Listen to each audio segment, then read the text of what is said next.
Quem casa quer casa. E quem quer morar fora do Brasil também.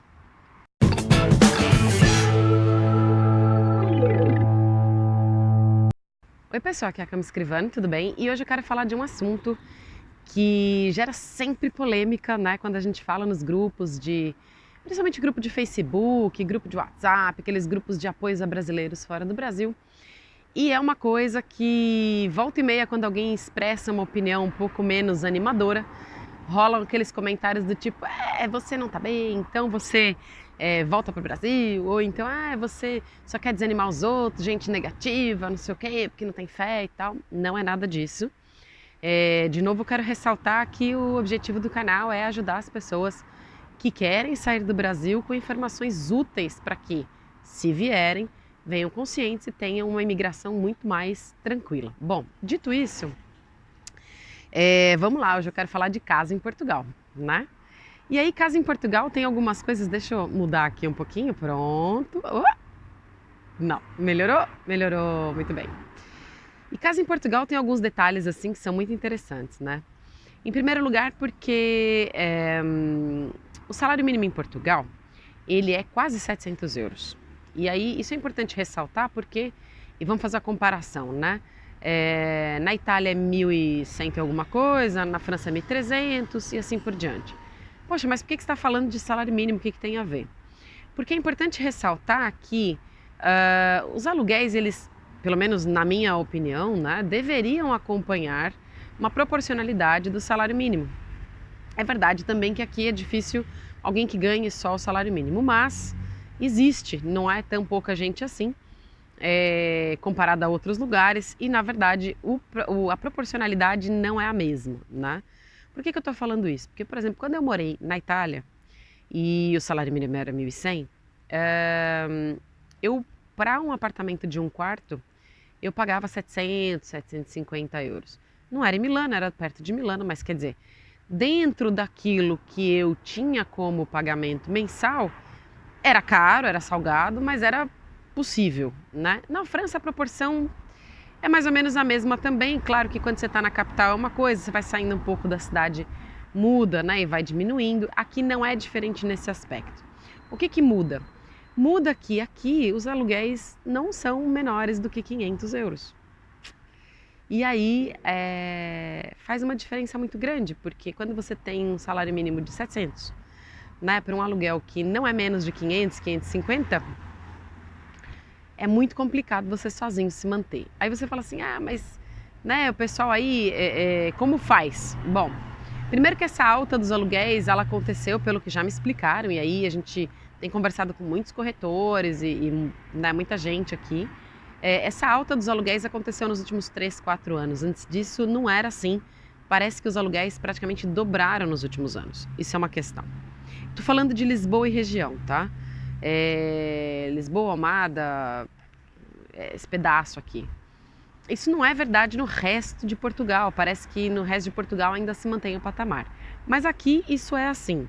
Isso tem subido muito. Tanto que, se você pegar o mesmo apartamento, né, e olhar um apartamento com as mesmas características no Porto, em Aveiro, em Braga, em Sintra mesmo, que até é Lisboa, é distrito de Lisboa, mas é mais distante, já é um preço diferente. Agora, se você estiver falando da cidade de Lisboa e das cidades próximas a Lisboa e que tem acesso, realmente já não é a mesma coisa. Então, isso é uma questão. A outra é a seguinte, e aí é isso que nos interessa mais, né? Se você já está em Portugal, ótimo, porque você normalmente tem trabalho, tem documento, tem lá os seus comprovantes de rendimento e tudo bem. De alguma forma, por mais que seja caro, você apresenta os comprovantes de rendimento, né? Tem que pagar calção, normalmente é um ou pelo menos um calção, às vezes pode ser 2, 3, depende do caso. Pode soar abusivo, mas tem apartamentos, são poucos, mas tem alguns apartamentos que são alugados, né, são arrendados, aqui o aluguel chama arrendamento, né? Mobilado, ou seja, com mobília. E então, nesse caso, o calção acaba sendo naturalmente maior por conta até das coisas que estão dentro da casa. Bom, nenhum problema. A questão aí é que, se você não tem como comprovar rendimentos aqui, e isso é absolutamente natural quando você acaba de chegar, você tem algumas dificuldades. Primeiro porque, mesmo que você tenha rendimentos em outros países, não necessariamente as pessoas aceitam, aliás, poucos aceitam. Mesmo que seja rendimento comprovado no Brasil e mesmo que seja uma empresa que você continua mantendo, mesmo que seja em português, é difícil. Tem, mas é difícil. Agora, se você não tem rendimento em lugar nenhum, porque você deixou sua vida no Brasil e está vindo para cá, aí você tem uma outra condição. Porque aí as suas opções são ou alugar na informalidade, que é muito ruim, né? Por N razões, eu não recomendo. Já passei por isso, não aqui em Portugal, mas já passei por isso. É muito ruim. Não recomendo. De verdade, passei por ignorância, passei porque, enfim. Mas não recomendo. É muito arriscado, é muito complicado, é muito emocionante. Não precisa. Principalmente se você se você é uma família, né? Se vem você e aí vem marido e esposa ou vem criança. Criança é pior ainda, né? Porque daí é muito mais arriscado ainda. Eu falo arriscado no senso que com crianças é muito melhor que você esteja numa situação muito mais estável do que eventualmente você vir para cá, por exemplo, alugar um quarto. Normalmente eles não vão alugar um quarto para um casal com filhos, né? Isso não vai acontecer. Porque também tem uma questão que acho que até é europeia mesmo, de quantidade de pessoas por quarto, enfim. Então não pode, nem é que, né, não pode mesmo, eles não vão alugar para você um quarto, de novo só se for na informalidade, mas não é legal. Bom, dito tudo isso, qual é a opção? Existem sim muitas pessoas que estão alugando e aproveitando essa vinda de vários estrangeiros para cá. O que eles estão fazendo? Eles estão aceitando pagamentos antecipados dos arrendamentos, dos aluguéis, né? Então o que acontece? A renda, que é o valor mensal do aluguel, digamos que seja 500 euros, não é, tá? A média está em 600, 650, por aí. Mas tem, 550, que seja. O que eles estão fazendo? Não, então tudo bem, você não tem renda comprovada aqui, não tem problema, me paga 6 meses de adiantamento, né? E aí um calção ou 0 calção, sei lá, enfim. Mas me paga 6 meses adiantado. Tem gente que está pedindo 1 ano adiantado. E aí eu tô te falando isso por quê? Eu quero te desanimar? Não, jamais. Mas se você está pensando em vir para Portugal neste momento, para esta região, venha preparado. Porque um aluguel de 500 euros, que não é um aluguel fácil de achar, você vai no mínimo gastar de cara 3.500 euros. Né? Fora todo o resto, até você efetivamente se estabelecer, etc e tal. Então, fica de olho, né? Não é impossível, mas não tá fácil. Até porque existe muita gente vindo, mas existe muita gente voltando, né? E não é porque o país é ruim, não é porque o país é desagradável, não é porque as pessoas... Não, nada disso. É só porque vem, muitas vezes, no susto, né? Ou no improviso e acaba que não dá certo, pede ajuda para voltar. Nenhum problema, mas é um prejuízo grande para a própria pessoa, né?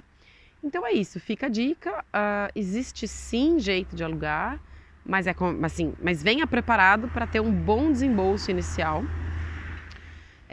ou então se sujeitar inicialmente a dormir, a alugar quarto e tal.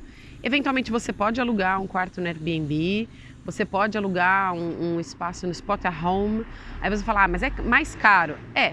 É mais caro.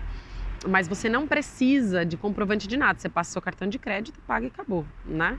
Então, de alguma forma, isso também facilita esses primeiros meses que você está aqui, até você arranjar emprego, etc e tal, é uma opção.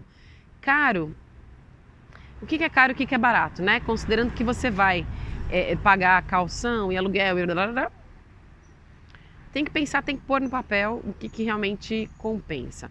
O que é importante é vir planejado. Última coisa... Se você está pensando em contar com Airbnb e Spotahome e coisas desse tipo, é legal, é bacana, mas venha sabendo as épocas do ano, né? Venha olhando bem a época do ano e a movimentação aqui. Lisboa e região tem universidades. E aí, as universidades, elas têm a sua movimentação, né? De aluguel de quarto, etc e tal. Aliás, tem quarto que só aceita estudante, inclusive. Mas, por outro lado, então, teoricamente, a partir de junho ficaria mais tranquilo, mas, por outro lado, isso não é verdade. Por quê? Porque tem muita gente que vem para turismo, o turismo está crescendo, né? Ainda não é o forte, mas está crescendo. E tem gente que já começa a alugar em agosto para chegar em setembro, outubro, porque começam as aulas em setembro. Então fica de olho, né? Quando você for fazer uma previsão, faça uma previsão, verifique se o lugar que você quer estar realmente é um lugar que tem disponibilidade pelo tempo que você gostaria. Grupo de Facebook, tem problema? Não. Já aluguei apartamento por grupo de Facebook. É legal? Tudo é uma questão de saber como que esse contrato vai ser registrado, se vai ter contrato ou não. Sem contrato é muito mais complicado, como eu já disse, não dá para comprovar residência, tem um monte de questão aí. Então, fica de olho, né? Porque daí o prejuízo parece simples, mas às vezes o prejuízo é maior, né? Não custa evitar. E é isso. Desejo boa sorte. Quero dizer que a gente tem sido muito abençoado, então as coisas estão caminhando, né, cada uma no seu ritmo. Mas eu desejo para vocês muita sorte, muita força, muito foco. Se você quiser vir, muito planejamento também, tá bom? Coloca aí seus comentários, as suas dúvidas, a gente vai conversando. Um grande abraço, até o próximo vídeo. Bye, bye!